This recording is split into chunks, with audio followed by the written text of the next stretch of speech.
All right, so the second type of inequality we're going to look at is a quadratic inequality. So with our quadratic inequalities, we're going to come at this a little bit different. Now, with the intro, we did the linear inequalities, which was all basically prerequisite information in my opinion. That's stuff you did in intermediate algebra if you took it, or was kind of prereqs. We kind of blew through that pretty quickly. The quadratic inequalities is the first time we get to actually put a little college algebra material into it. So that's cool.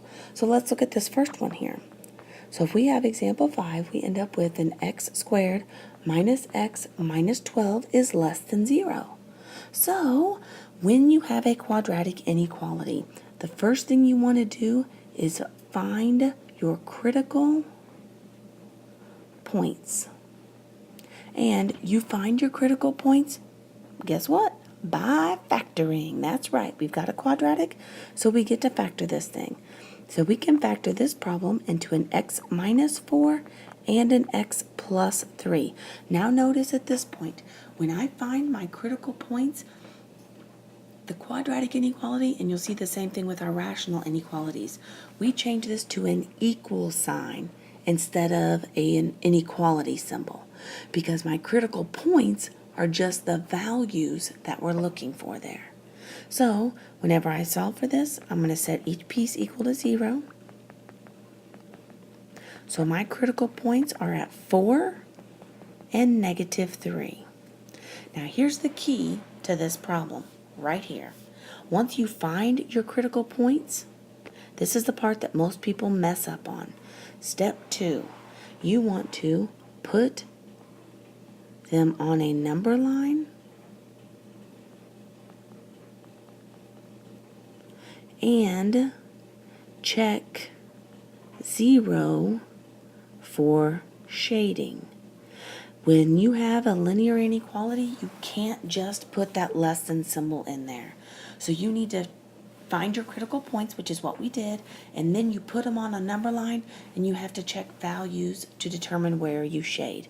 Now you have 2 options for shading, and only 2 options. On your number line, you can either shade to the inside of your values, or on your number line, I'm getting down to the bottom here, you can shade to the outside of the values. That's it. If you have shading going in the same direction, you did it wrong. So make sure you're checking that. You can either shade to the outside or inside, and that's it. You only have 2 options. Okay, let's do this thing.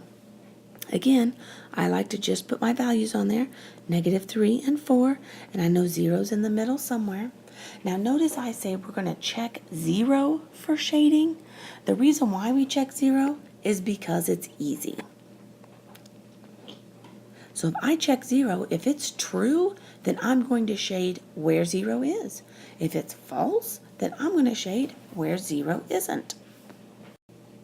Okay, so you're going to check that 0. So we checked the 0 in the original problem. So I'm going to plug that in. 0 squared minus 0 minus 12 is now less than 0. And look what happens. Those zeros cancel out. So I want to look at this. Is negative 12 less than 0? You bet it is, because that's true in the middle. That's where we're going to shade. And then you look at your symbol and see that your symbol is just a less than symbol. So is that going to be parentheses or brackets?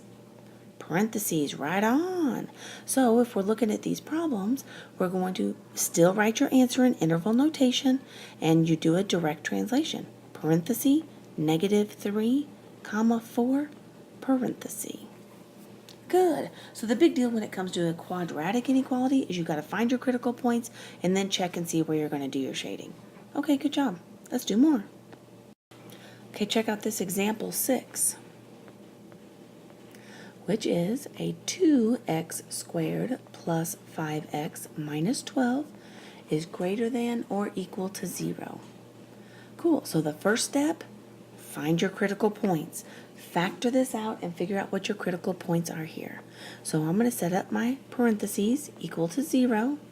So we have a lead coefficient, so you have to work with that, 2x and x. With that minus sign in the back, you know your signs are going to be different.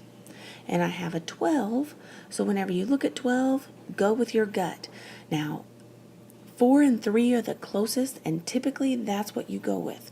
Notice you have to put the 3 in the first set and the 4 in the second set, because if the 2 and the 4 were together, then you would have a greatest common factor. And because you don't have a greatest common factor in your original problem, you can't in this one. So off to the side real quick, go ahead and check your outsides and in your insides. So your outside is going to be a positive 8x. Your inside is going to be a negative 3x. And that'll give you the 5x that you want. Cool. Okay, so your critical points for this problem are going to be 2x minus 3 equals 0, and then x plus 4 equals 0. So x is a positive 3 halves, and x is a negative 4. And that's what you're going to plot on your number line. Cool, so negative 4 goes there, 3 halves goes there, and know that there's a 0 in there somewhere. I'm not concerned about that as much. I do like to put my 0 in there because we're checking the 0. So this tells me, okay, if it's true, I'm shading in the middle. If it's false, I'm shading to the outside. So it's nice to know where 0 is, just so it makes it easier to check. Cool. Now let's plug it in. If we want to check the 0, we have 2 times 0 squared plus 5 times 0 minus 12 is greater than or equal to 0. Well, we know those go. Is negative 12 greater than or equal to 0? Not today, people. So if you know that that is false, that means the middle does not get shaded and you shade to the outside. So remember, you're either shading to the outside or the inside, and because 0 is false, you have to shade to the outside. So you shade where that can't make my statement true, so you shade in the other place. Okay, good. So parentheses or brackets? Brackets, good, because it's an inequality symbol. Good. Now check this out. When you write interval notation and you've got that blank space in the middle, how do you actually write that? So I know, remember, it's a direct translation. So I'm going from negative infinity to negative 4 with a bracket. When you jump over the middle, you do a union. That's right, remember that? Union from 3 halves to infinity. Good, because union means everything, so you want to make sure that you get that taken care of. Cool. So make sure you are checking those critical points whenever it comes to your quadratic inequalities. All right. Good job.